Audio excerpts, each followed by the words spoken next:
Well, these are all going to be snapshots of the Phoenix Zoo. That was a job that we did back in 2010. Um, this picture right here was the beginning of the job, and I always joke around thinking that General MacArthur is going to come out of the cattails there because it looks like I'm in the middle of the Philippines.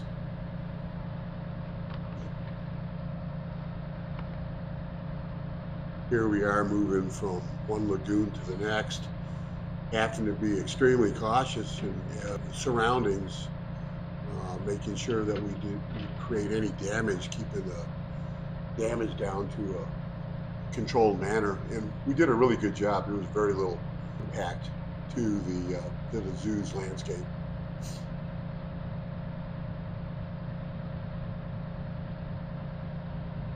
Here's just another snapshot of some of the growth, which is nothing in comparison to what you're about to see. This was relatively clean compared to what we had ahead of us.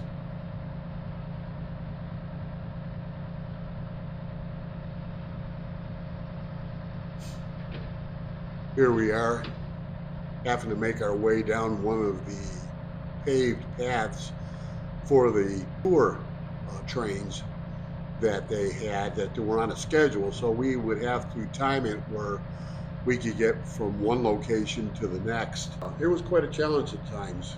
We had to lower the boom. We had to remove the cattail bucket every single time. And Jesse would ride along on top. A lot of times we would have to drop the gantry, make sure that tree branches and whatnot, no obstacles were in the way, and we didn't cause any more damage than we had to.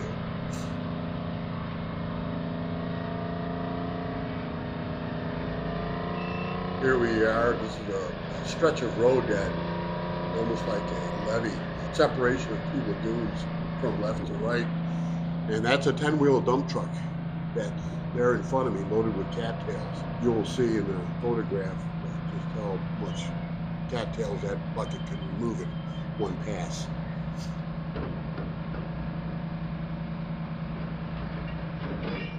Here we are at another section of the lagoon. This one not so bad, had some beautifications there, loading trucks. Here again, we had to be really cautious of our surroundings and make sure that we didn't disrupt the beauty of the zoo. It all went pretty smooth.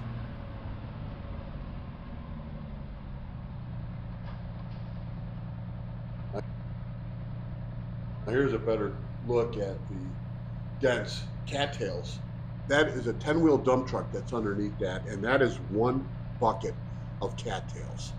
And that's Jesse standing there in the background trying to help control them cattails, but with not much success.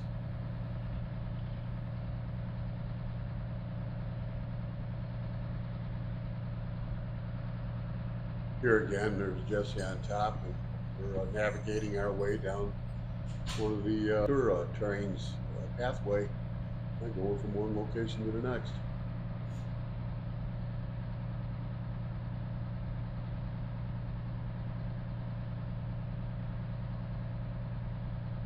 Now there's a really good shot of a bucket load of cattails. I wish I had a better picture of the bucket, what we did to modify that bucket to handle these cattails. And we modified this bucket. We took a 2-yard LS bucket that I had that was wore out, and what we did is we removed all the meat in between each tooth and shank, and we cut the floor out where it extended halfway back the bucket, almost pretty much to the trunnion pockets, and then reinforced it where it would be more rigid and they would not fold up or bend out of place. And believe me, it did one hell of a job. It exceeded our expectations of what this could do. That is one bucket of cattails.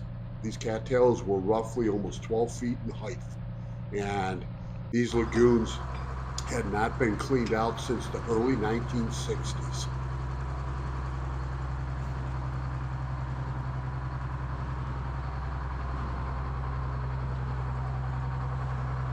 Here we are in the background at the Komodo Dragons display.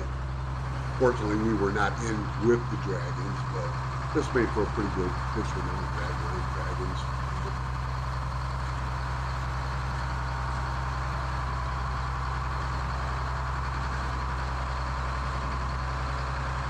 Here's another good snapshot of that bucket coming up with a good load of cattails.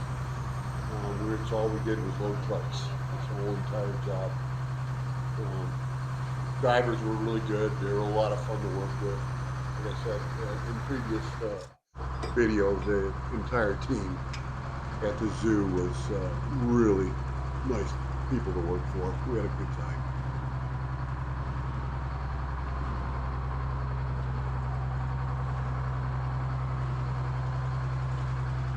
Here we are, starting another lagoon. Now, one of the sole purposes that we had to do is, you can see the monkey, those are howling monkeys.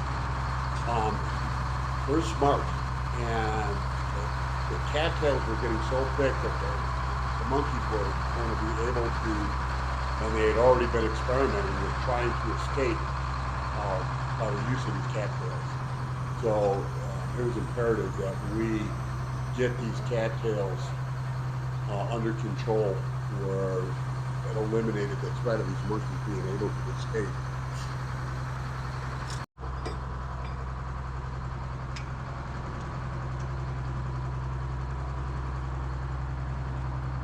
Here's another snapshot. You get a better picture of the monkeys.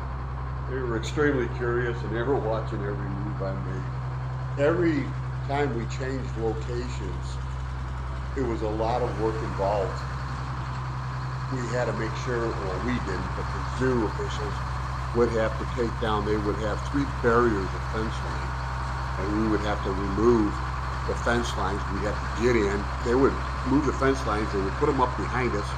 We'd get the job done, then as we were coming out, they would put the 3 barriers of fences back in, and keep the animals. So it was a job that was drug out over a pretty lengthy time.